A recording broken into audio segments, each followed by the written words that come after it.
Xin chào các bạn đã quay trở lại với kênh YouTube Ông Kính Đọc Truyện TV. Tiếp theo tôi xin đọc Tuyết Chiệm Kiếm Đạo Độc Tôn tập 4 với tựa đề Kiến Giải. Xin mời các bạn lắng nghe. Từ Tính cẩn thận quan sát Diệp Trần, thái độ không hề sợ hãi của đối phương khiến nàng có chút hiếu kỳ. Phải biết nếu như đổi thành đệ tử ngoại môn khác, trước mặt nàng thường là lắp ba lắp bắp, nói không ra lời. Còn hắn thì câu nào ra câu ấy, giống như người đối diện với hắn cũng chỉ là kẻ ngang hàng vậy, khiến người ta không khỏi khó chịu. Không định gây chuyện với Diệp Trần, Từ Tính thản nhiên nói: "Người đi đi, lần sau không được đến đây." "Vâng." Sau khi rời khỏi đó, Diệp Trần mới dám thở phào nhẹ nhõm. Mặc dù thái độ của Từ Tính bình tĩnh, nhưng loại khí thế mạnh mẽ bá đạo đó thực sự khiến người ta rùng mình. Hắn dám cá, cho dù đụng phải đệ tử trọng điểm xếp hạng trên nàng thì cũng có áp lực như vậy. Xem ra bảng xếp hạng đệ tử trọng điểm năm nay lại biến động rồi.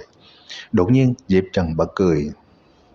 Nếu như đổi thành trước đây, trước mặt Từ Tính có lẽ ngay cả một câu hắn cũng không thốt lên được. Thế nhưng hôm nay hắn lại có thể bình tĩnh trả lời từng câu hỏi một. Có lẽ lý do là vì linh hồn của hắn đã cường đại hơn. Nhưng điều khiến Diệp Trần chú ý nhất vẫn là tính cách của Từ Tính. Đúng là lạnh lùng quái gở, người thường khó có thể tiếp cận. Cộng thêm võ công bá đạo dũng mãnh, không muốn người ta ấn tượng cũng khó. Vừa đi vừa suy nghĩ, không bao lâu sau Diệp Trần đã đến Vũ Ký Các. Trưởng lão Thủ Các ngẩng đầu vừa nhìn đã nhận ra Diệp Trần, ý vị thâm trường nói: "Thế nào, cô Phong Thập Tam Kiếm vẫn chưa luyện thành đúng không? Bây giờ chọn kiếm pháp khác vẫn còn kịp đấy." Diệp Trần cười nhạt: "Không cần, đệ tử đến trả bí tịch." "Được rồi, đăng ký ở đây." Ký tên xong, Diệp Trần xoay người định rời đi. Thấy vậy, trưởng lão Thủ Các ngạc nhiên hỏi: "Còn 2 tháng nữa mới đến kỳ thí luyện mộc nhân hạng, tiểu tử ngươi không tiếp tục nỗ lực nữa sao?" Mộc nhân hạng là hạng mục thí luyện truyền thống của Lưu Vân Tông, nửa năm mở ra một lần. Người tham gia thường là đệ tử ngoại môn, nếu như vượt qua được chứng tỏ năng lực thực chiến cao, không vượt qua còn phải tiếp tục nỗ lực. Nửa năm trước, Diệp Trần chỉ mất 3 hơi đã thổ huyết, trở thành trò cười cho mọi người. Đệ tử nghĩ Cộng Phong Thập Tam Kiếm đủ để ứng phó thí luyện. Diệp Trần tự nhận 2 tháng thời gian đủ để nâng nội khí trong người lên luyện khí cảnh tầng thứ 6 hậu kỳ. Đến lúc đó, cho dù không vào được hạng 10 thì thứ tự cũng không quá thấp. Đương nhiên, hắn chưa từng kinh qua thực chiến, thực lực bản thân đạt đến trình độ nào vẫn chưa rõ lắm. Trưởng lão Thủ Các gật đầu một cách vô thức, liền sau đó ngạc nhiên nói: Ngươi nói, ngươi luyện thành công cô Phong Thập Tám Kiếm rồi sao? Sao có thể như vậy được? Tạm thời cũng mới chỉ luyện được hình thái bên ngoài thôi ạ. Nếu như đối phương biết mình không chỉ luyện thành công cô Phong Thập Tam Kiếm mà còn ngộ ra ý cảnh tầng thứ vạn khí chi pháp cao thâm trong đó, không biết sẽ còn nghĩ gì. Không muốn để lộ quá nhiều, Diệp Trần nhanh chóng cất bước bỏ đi. Đợi đối phương rời đi rồi, trưởng lão Thủ Các vẫn không dám tin cô Phong Thập Tam Kiếm là bản thiếu. Điều này thì ông rõ hơn ai hết. Môn kiếm pháp này do tông chủ đời thứ 3 của Lưu Vân Tông nghĩ ra. Bản chính vô cớ thất truyền, chỉ còn lại một bản thiếu chép tay này thôi. Cho dù như vậy, cô Phong Thập Tam Kiếm vẫn rất khó tu luyện. Cơ sở của nó có thể đạt đến nhân cực đỉnh giai, không phải là thứ một đệ tử ngoại môn có thể lĩnh ngộ. Đệ tử ngoại môn bây giờ cuồng vọng quá.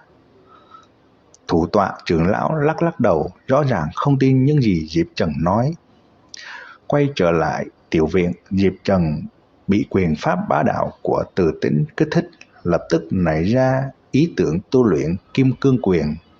Chỉ có điều đánh liền mấy quyền mà cứ cảm thấy có gì đó không ổn. Nếu như đoán không nhầm, Từ Tĩnh sư tỷ tu luyện là võ kỹ nhân cấp đỉnh giai, Phục Ma Thần Quyền, uy mãnh vô biên. Còn ta tu luyện kim cương quyền, mặc dù không bằng Phục Ma Thần Quyền, nhưng cùng một loại cương mãnh quyền pháp.